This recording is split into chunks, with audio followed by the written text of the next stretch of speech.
Assalamualaikum warahmatullahi wabarakatuh. Waalaikumsalam. Selamat pagi semuanya, salam sejahtera untuk kita semua. Yang terhormat Kepala Dinas Pendidikan, Dinas Pariwisata, ya, dari Dinas Pendidikan jadi selalu begitu. Dinas Pariwisata dan Budayaan, Bapak Agung Biko Api, dan yang saya hormati Bapak Agus Pragiat selaku KUPT di kawasan alun-alun dan sekitarnya, dan yang berbahagia di teman-teman dari berbagai lapisan, tetapi saya merasa sangat terhormat sekali karena bisa menyertai, membersamai teman-teman semua golongan milenial. Saya kemudian merasa hari ini saya kembali ke dunia saya masa lampau, ya. Dan yang juga dua narasumber yang terakhir dahulu, yakni Mas Hari Yudhistira, nama panggung dan nama aslinya ternyata Mas Hari Purwanto, ya. Jadi ternyata orang panggung dan juga orang ya, saya tadi berbincang sampai gede-gede, luar biasa. Ya, ini semoga kemudian yang satunya lagi Mas Rianto Purnomo, ini juga sudah melapang buana di sana mari. Kalau saya bacakan kurikulum vitae-nya, pasti teman-teman anak-anak sekalian ya yang ada di ruang ini dan ruang sekolah itu akan timbul satu motivasi yang luar biasa. Dan nanti untuk narasumber yang sedang dalam perjalanan, kita berdoa semoga Bu Nimah bisa sampai dengan tepat waktu. Dr. Nikmah Nurbaiti MPD PI, ya. Beliau bertiga narasumber hari ini luar biasa, bukan lagi skala Purworejo, tetapi beliau bertiga ini adalah sudah berskala nasional. Jadi semoga kehadiran beliau nanti memberi motivasi dan inspirasi kepada teman-teman anak-anak sekalian, dan juga membawa juga anak-anak untuk mengembangkan kota Purworejo seperti kota-kota yang lainnya, ya. Judulnya tepat sekali, Sinergi Museum dan Pariwisata dalam menghadapi era teknologi digital 4.0 atau 4.0. Nah, nanti beliau bertiga ini akan menyampaikan museum ini menjadi satu kawasan wisata. Bagaimana kawasan wisata itu dikelola menjadi suatu kawasan wisata yang menyesuaikan dengan zaman, yakni zaman 4.0 atau 4.0. Nah, anak-anakku, teman-teman ini adalah generasi yang siap untuk menjadi pengawal era 4.0. Nah, baiklah, sebelum kita sampaikan, tidak layak ya kalau teman-teman anak-anak sekalian serta para pemirsa yang hadir lewat Zoom meeting itu tidak mengetahui kurikulum vitae beliau. Yang pertama adalah Mas Hari Purwanto Harsono, gitu ya. Iya. Itu tadi ada dua nama panggung dan nama asli. Beliau lahir di Purworejo 5 Mei 1975. Alamatnya adalah Sumongari, RT 2 RW 3 Kaligesing Purworejo, dan ternyata beliau ini dulu murid saya, ya. Tetapi ya, jadi ini Bu Guru ketemu dengan putranya, tetapi putranya sudah melejit ke era 4.0. Bu Gurunya masih ada di posisi Jalan Kartini nomor 5 Purworejo, ya. Kemudian pendidikannya, kita ambil aja pendidikan terakhir karena banyak sekali latar pendidikan yang kita buat adalah D3 Perhotelan Akademi Pariwisata Dharma Nusantara Sakti Yogyakarta, dan S1 Manajemen Pariwisata STIE Pariwisata API Yogyakarta, ya. Sedang menempuh pendidikan untuk berikutnya. Tadi sudah atur Bu, mohon izin untuk tetap belajar, siap Ibu doakan. Kemudian pekerjaan, pegawai Fakultas Ekonomi dan Bisnis Universitas Gadjah Mada, unit bisnis MMUGM Hotel dan Convention. Jabatan adalah Sales Public Relation F dan F&B Manager. Luar biasa. Aktivitas Wakil Ketua Kelompok Sadar Wisata WR Supratma. Waalaikumsalam. Dan yang terhormat Kepala Dinas Pendidikan dan Kepala Dinas Pariwisata dan Kebudayaan Kabupaten Purworejo, Bapak Agung Wibowo, APNM, Kepala Bidang Kebudayaan Dinas Pariwisata dan Kebudayaan, Bapak Agung Pranoto SOS, kemudian Kepala UPT Pengelolaan Kawasan Lalu-Lalu dan Museum yang sudah ada di depan kita, Bapak Agus Prediat Eko CH ANT, dan juga kepada semua peserta di sini luar biasa, ada dari student, kemudian di sini juga ada beberapa teman penggiat wisata juga, ada teman saya dari Bruno ternyata Bu.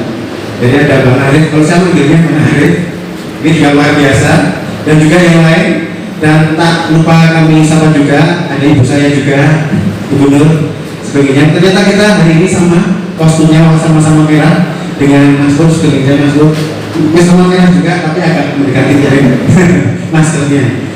Dan terima kasih.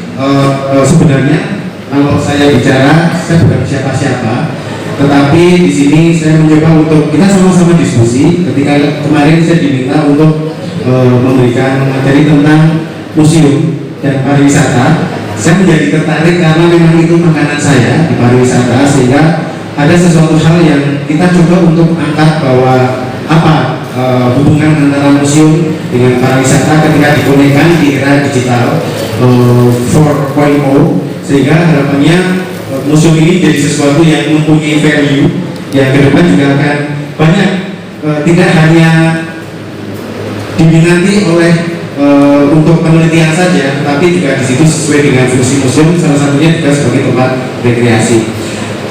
Dan baik, untuk materinya baik, dan ya tentu saja di materi pertama ini saya akan lebih banyak melihat, menyampaikan museum dari kacamata kepariwisataan, sehingga nanti di akhir apabila ada yang mau ditanyakan, sharing dan yang lainnya, monggo kita sama-sama diskusi, karena dengan kita awali dengan diskusi seperti ini, kita akan menjadikan museum menjadi bagian dari aset wisata yang tentu saja Purworejo ini tidak kalah menariknya dari tempat lain, sehingga sudah menjadi tanggung jawab kita bersama untuk menjadikan aset pariwisata yang ada di Purworejo menjadi hidup. Salah satunya adalah museum. Tapi sebelumnya ini kelihatan masih pada lemes-lemes, bisa jalan dulu nih kayaknya, boleh ya Bu ya? Ini masih. Kalau saya bilang semangat pagi, langsung pagi, yes gitu ya. Oke, semangat pagi, pagi, yes. Oke, ini kayaknya belum semangat nih yang sebelah belakang belum. Oke, selamat pagi, yes. Terima kasih. Baik, Bapak Ibu, adik-adik semua, ketika kita bicara museum dalam perspektif kepariwisataan, ada dua kata kunci yang akan kita ambil. Yang pertama adalah museum, yang kedua adalah pariwisata. Bahwa di bab 2 tentang usaha pariwisata, pasal 7, bidang usaha daya tarik wisata meliputi jenis usaha, ada ABC dan sebagainya. Salah satunya itu adalah D, pengelolaan museum. Artinya bahwa dari Kementerian Pariwisata sudah menetapkan dan sudah membuat planning site map bahwa museum ini juga menjadi destinasi tujuan wisata yang nantinya tidak hanya untuk kepentingan riset atau penelitian atau studi saja, tetapi di situ bisa dikonsep orang akan datang, bisa menikmati secara bebas, bisa untuk rekreasi, misalnya apakah nanti ada kafenya, restoran atau yang lainnya, sehingga orang akan nyaman. Free wifi, apalagi sekarang anak-anak milenial pasti yang namanya wifi itu menjadi sesuatu kebutuhan yang mutlak. Artinya dengan kebutuhan yang semua terpenuhi, ini akan menjadikan museum sebagai bidang usaha dan usaha pariwisata ini juga akan mampu memberikan satu kontribusi positif yang nantinya kedepannya berdampak positif terhadap kunjungan wisata yang ada di Purworejo pada umumnya. Next. Museum sebagai ruang publik ini merupakan salah satu ruang nyata yang di situ, sebelum saya akan bicara secara detail nanti bagaimana kita mengupayakan agar museum ketika dikonektivitas dengan pariwisata ini nanti berdampak positif relate dengan jumlah kunjungan wisata dan yang lainnya. Tentu yang pertama adalah ruang publik ini harus berfungsi sebagai rumah yang ramah untuk seluruh lapisan masyarakat. Artinya selama ini kita sering melihat bahwa museum itu kita anggap sesuatu yang kuno, sesuatu yang jadul, sesuatu yang selama ini menjadi hanya untuk kepentingan studi dan penelitian. Mestinya ini mindset ini harus dirubah agar semua orang, ini apakah kalangan pendidikan maupun yang lain, selalu melihat pola pikir dirubah menjadi museum sebagai rumah yang nyaman.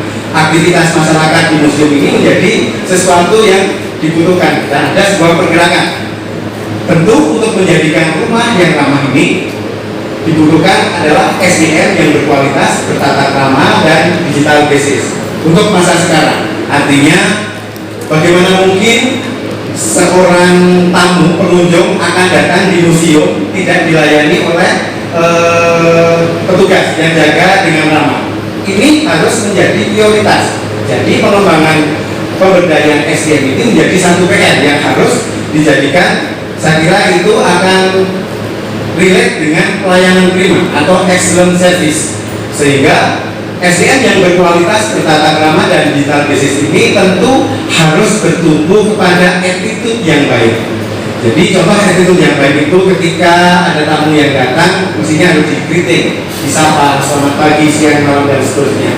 Kemudian bagaimana saya kira tidak cukup sampai dikritik saja, tapi bagaimana melayani dengan hati yang tentu saja ini ada keikhlasan, tidak hanya bicara yang bersangkutan ini bekerja untuk menjaga koleksi warisan budaya saja, tetapi benar-benar ingin memberikan sesuatu yang lebih agar pelayanan ini menjadi optimal. Karena ini ternyata juga berdampak kepada kunjungan wisata. Begitu pelayanannya bagus, otomatis secara tidak langsung akan menjadikan customer satisfaction atau kepuasan pelanggan, sehingga secara tidak langsung rata-rata pelanggan ini akan mengatakan begitu jelek, dia akan gampang sekali, oh nggak usah ke museum itu karena tempatnya kotor, toiletnya bla bla bla dan sebagainya, gampang sekali. Tetapi ketika kita baik saja itu kadang jarang disampaikan, sehingga selain dengan SDM adalah tentu fasilitas, infrastruktur, fasilitas, sarana prasarana dan yang lainnya harus terpenuhi dengan baik sehingga pengunjung merasa nyaman. Kemudian mampu menangkap peluang di tengah isu yang sedang berkembang, dampak COVID terhadap operasional museum, new habit pada pelayanan museum. Artinya tadi saya waktu datang pertama kali dari panitia sudah menyarankan saya untuk cuci tangan, kemudian sudah pakai masker. Itu menjadi satu protokol yang mestinya ini new habit, dan walaupun pada nantinya pasca pandemi ini sudah berakhir, artinya itu tidak ditinggalkan. Itu menjadi satu habit yang harus dilakukan terus menerus dan continue, karena itu akan menjadi satu pedoman agar brand museum ini menjadi museum yang sehat dan kita siap untuk menghadapi kalau tadi tantangan teknologi digital 4.0 itu salah satunya juga harus memperhatikan tentang hygiene dan sanitasi lingkungan. Program museum tentu harus variatif, inovatif seiring dengan perkembangan zaman. Jadi menjawab kebutuhan berbuat sumber informasi, edukasi, penelitian maupun pelestarian budaya, komunikasi publik, rekreasi dan kesehatan mental. Tentunya ketika contoh yang paling dekat adalah di Monumen Jogja Kembali saat ini sedang mengembangkan inovasi. Selain membuat seminar lewat Zoom webinar, juga sebenarnya sebelum pandemi itu sudah bekerja sama dengan swasta membuat yang namanya Night at Museum. Saya menerjemahkan monumen itu juga sebagai museum fungsinya. Artinya di sana kerjasama dengan Taman Lampion. Jadi ketika malam pengunjung tetap masih bisa menikmati area Monumen Jogja Kembali untuk bisa selfie di Taman Lampion, dan ternyata ini hasilnya pengunjungnya lebih banyak daripada yang siang. Ini juga bagian dari inovasi. Kemudian variatif. Suatu saat saya berkunjung ke Pekalongan, saya ke Museum Batik di sana. Ternyata pikiran saya batik itu hanya sederhana, coretan dan sebagainya. Ternyata di sana koleksinya macam-macam. Ada macam-macam ya. Saya tidak bisa, saya bukan pemerhati batik, tetapi ketika saya ke sana adalah jenis corak batik Pekalongan dengan Jogja, dengan Solo itu beda, sehingga dalam satu ketika kita masuk jelajah wisata ke museum tersebut, ini juga menjadi sesuatu yang ada value-nya. Contoh lagi ketika di Jogja di Kalurang ada Museum Kulen Sentalu. Di sana adalah museum tempat penyimpanan koleksi barang-barang keraton Mataram. Ada 4 keraton di sana: Kasunanan Surakarta, Mangkunegaran Surakarta, Kasultanan Yogyakarta, dan Puro Pakualaman Yogyakarta. Dan yang membuat saya senang, ada satu atraksi yang itu interaktif, yaitu dibuatkan setiap pengunjung yang datang itu disiapkan satu minuman yang mereka bilang ketika minum rempah-rempah ini kita akan menjadi awet muda. Walaupun kita juga tidak tahu itu storytellingnya yang bagus, sehingga orang akan terhipnotis untuk datang dan minum. Dan ya masing-masing pasti akan tersebut sendiri. Tapi pesan saya bukan itu sebenarnya. Variatif kemudian inovatif ini yang menjadikan akhirnya orang akan tertarik, engage. Jadi saling mengikatkan satu dengan yang lain. Ini yang harus disiapkan museum sebagai ruang publik. Kemudian juga kesiapan masyarakat sendiri dengan menyambut tatanan baru ini, sehingga harus ditangkap oleh museum sebagai ruang dengan tetap memprioritaskan protokol kesehatan. Artinya sekarang masyarakat sudah melakukan tatanan baru dan banyak aktivitas-aktivitas di museum ini jadi sesuatu. Contoh, menurut saya tadi saya banyak diskusi dengan Pak Pur dan Bu Nur. Kita bicara tentang goes, tadi Bu Nur sempat bicara Purworejo ini komunitas goes banyak sekali, tetapi kurang ditangkap sebagai sebuah peluang. Mereka mempunyai aktivitas sendiri-sendiri dan aktivitas itu menjadi tidak terkonek satu dengan yang lain. Mestinya ketika ini contoh, apakah startnya di Museum Kosan Haji misalnya, kemudian divesnya, finishnya nanti di satu tempat sambil menikmati makan pagi di Bruno, tempatnya Pak Arif, ke makan siang misalnya dengan goes, sebenarnya tidak ada masalah. Ini menjadi satu paket yang akhirnya kesiapan masyarakat ini dilibatkan. Karena sebenarnya sesuatu yang kadang di saat kita terpaksa akhirnya muncullah sebuah kreativitas. Itu yang akhirnya orang akan melihat bahwa oh ternyata di museum ini kita bisa loh ada lomba menggambar misalnya, lomba mewarnai, atau pameran batik, atau masih banyak kegiatan yang lain. Yang ini juga mestinya kembali ke masyarakat bahwa kita harus engage dengan stakeholder yang lain, apakah itu UMKM, komunitas, atau dari government atau corporate. Assalamualaikum warahmatullahi wabarakatuh. Waalaikumsalam. Yang terhormat Ibu Moderator, Ibu Nur, teman kami dari SMK 3, Bapak Ibu, Mas Mbak dari panitia dari Museum Kosan Haji Kabupaten Purworejo. Terima kasih untuk undangannya. Thanks for inviting me for this program. Dan spesial friend, murid, teman, apalagi ini ya, Mas Pur. Mau tepuk tangan deh untuk Mas Pur. Dan juga Pak Haris ini pembicara sah. Jadi Pak Hari ini muridnya dulu. Kalau Mas Pur ini murid saya. Berapa tahun yang lalu ya Mas? Rahasia. Ini lulus tahun 2000. Para hadirin sekalian, saya tadi WA panitia Mas Pur. Ini audiensnya ibu-ibu, bapak-bapak, atau mahasiswa atau pelajar. Tapi kalau saya lihat dari yang datang di sini nampaknya 17 tahun semua. Pertama, izinkan saya mengucapkan terima kasih untuk museum ini kali kedua untuk seminar yang periode pertama kemarin yang ditanyakan Bu Siti tadi. Museum for Education itu yang pertemuan pertama didiskus loh, kita bahas banyak tentang museum dan pendidikan. Bagaimana menarik, bagaimana untuk anak-anak, bagaimana program ke sekolah. Nah kali ini program kita bisa ditayangkan. Oke. Ini judul yang dicanangkan oleh panitia, kreativitas milenial dan teknologi. Di sana ditulis teknologi luar negeri. Tapi karena teknologi sekarang dimanapun sama, saya ubah sedikit kreativitas milenial dan teknologi digital 4.0. Milenial. What comes to our mind when we listen the word milenial? Apa sih yang kebayang ketika kita mendengar kata milenial? generasi milenial itu adalah generasi 80-an sampai 2000. Seorang ahli mengatakan begitu. Ada ahli yang mengatakan tahun 80 sampai 99 milenial. Ya, kita hitung umur kita masing-masing. Ya. Dia bilang tuh milenial. Kalau saya Mas Pur old generation ya. Ya, milenial itu berarti yang lahir sampai tahun 2000. Nah, tapi kadang-kadang kita gampangkan anak-anak sekarang pokoknya milenial, gitu ya. Next. Ini generasi seperti ini. Silahkan menerapkan masing-masing. What generation are you? Generasi apa sih kita? Silent generation itu 25 sampai 45. Dulu dijajah jadi diem terus gitu ya. Kemudian baby boomers, nah ini habis merdeka banyak bayi lahir, udah aman kan? 46 sampai 64. Kemudian generasi X itu 65 sampai 80. Kayaknya saya belum masuk ini ya, generasi X. Nah, generasi Y ini generasi milenial itu 81 sampai 97. Tadi dua ahli mengatakan sampai 2000. Mas ini lahir tahun berapa ya Mas? 90 Bu. 90? Iya. Berarti temannya Dilan ya? Ya berarti milenial juga ya, lahir 90-an milenial juga. Nah, generasi 98 2012 kayaknya adik-adik ini dan adik-adik ini udah generasi Z. Lahir tahun berapa? 2007 ya, masuk generasi Z.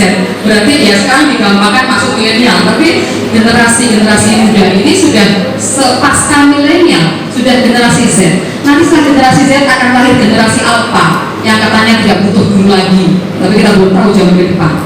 Nah, saya generasi X, Mas Mbak yang sudah mahasiswa generasi milenial, generasi yang lebih dari muda dari milenial itu generasi Z. Hanya sekarang kadang kita pokoknya cangkom itu generasi milenial gitu ya. Tiap hari itu pegangannya World Wide Web, cellphone, personal computers, internet survey, iPoding, texting, googling, Facebooking, dan sebagainya. Diteliti seorang anak muda membuat teks bisa sampai 500 teks tiap hari. Teks WA, teks status, coba hitung sendiri berapa teks tiap hari. Grup WA-nya saja ibu-ibu sampai 30.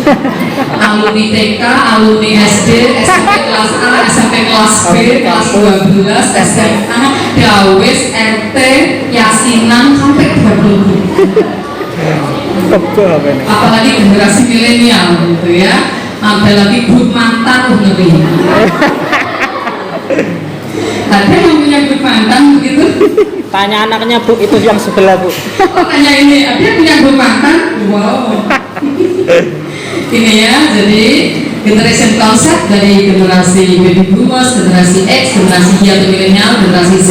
Ke depan generasi Alpha. Next one. Dunia berubah. Ada 5 perubahan besar di dunia ini yang harus kita hadapi. Pertama, changing environment, lingkungan yang berubah, pemanasan global, kemudian tanah longsor, alam yang sudah berubah, itu kita hadapi. Ekonomi shifting, dulu negara-negara dikuasa, sekarang ekonomi bergeser terbaik di Cina, Jepang, Korea, itu Asia, gitu ya. Dan Indonesia ada di Asia. Kemudian IT yang mengubah kehidupan kita. Kemudian construction of social life, konstruksi sosial itu berubah. Dulu orang tua kita marah jangan ke barat-baratan, rambutnya merah, pakaiannya pakai tentok gitu ya, orang tua marah jangan ke barat-baratan. Sekarang semua anak bukan ke barat-baratan, ke Korea-Koreaan. Dan Korea itu mana? Timur. Korea itu timur. Nah sekarang semuanya kayak Korea, jadi putihnya kayak Korea. Standar kecantikan bergeser ala Korea sekarang. Kecil, putih, rambutnya merah tapi lurus gitu ya. Nah itu standar kecantikan kita. Kita orang Jawa nggak bisa kayak gitu. Harusnya standar kecantikan kita ya kecantikan ala Jawa. Ini supaya yang tidak terlalu cantik juga bahagia. Untuk saya sendiri. Kemudian juga ada perubahan di public expectation, pendidikan berubah juga. Ini perubahan besar. Kalau kita tidak mengikuti perubahan ini, we will be left behind. Kita tertinggal jauh. Next one. Nah, nih anak milenial atau generasi Z ini. Ya, yang sawah pakainya laptop keren, ini ya.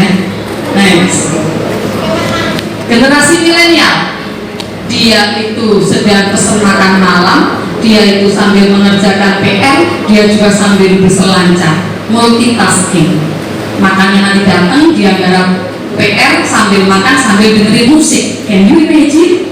Iya. Bisa dibayangkan anak-anak sekarang itu garap PR, mendengarkan musik sambil makan, multitasking. Ini millennial learner, pelajar milenial. Next. Tahun 2045 kehidupan akan berubah seperti ini. Next. Revolusi Industri 4.0, 65 pekerjaan nanti berubah. 35% masih ada, yang 65% pekerjaan nanti model baru yang mungkin saat ini bahkan belum ditemukan. Ini ke depan seperti ini. Globalisasi membuat tidak ada jarak lagi, borderless antar negara. Next. Dan yang penting, anak-anak milenial supaya tetap keren, kuasai 20th century skill, yaitu karakternya bagus, literasinya bagus, kompetensinya bagus. Gampangnya begini, pinter, etikanya bagus. Pinter sekali, etikanya tidak jalan, nggak akan sukses dimanapun. Pinter banget, tidak menghargai atasan, kerjasama dengan teman nggak pernah jadi, dia akan gagal. Tapi sabar banget, jujur banget, nggak pinter juga kasihan. Jadi kalau bisa pinter, bagus attitude-nya, dan juga 4C-nya keren, gitu ya.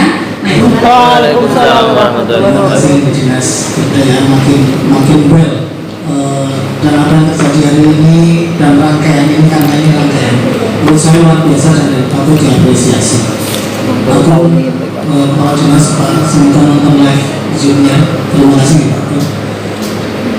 Pak Agus tadi yang sudah kebetulan pergi dari ruangan, terima kasih juga Ibu moderator. Saya ingin meneruskan begini sebelum ke materi ya, bahwa hidup itu terus bergerak, budaya terus berubah, dan tentunya manusia akan berevolusi.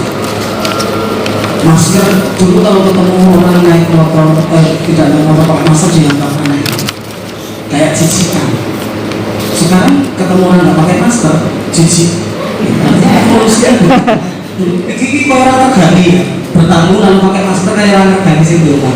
Saya ini bertamu orang nganggo masker, lirik-lirik gitu. Artinya evolusinya begitu.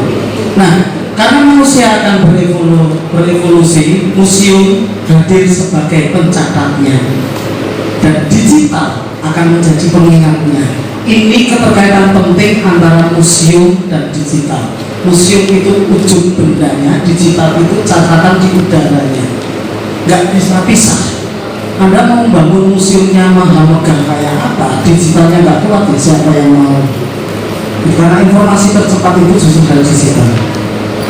Oke, ini materi saya dengan bahasa saya ala seniman kita saya. Bahwa menurut saya Tuhan itu maha tahu, tapi manusia harus diberitahu.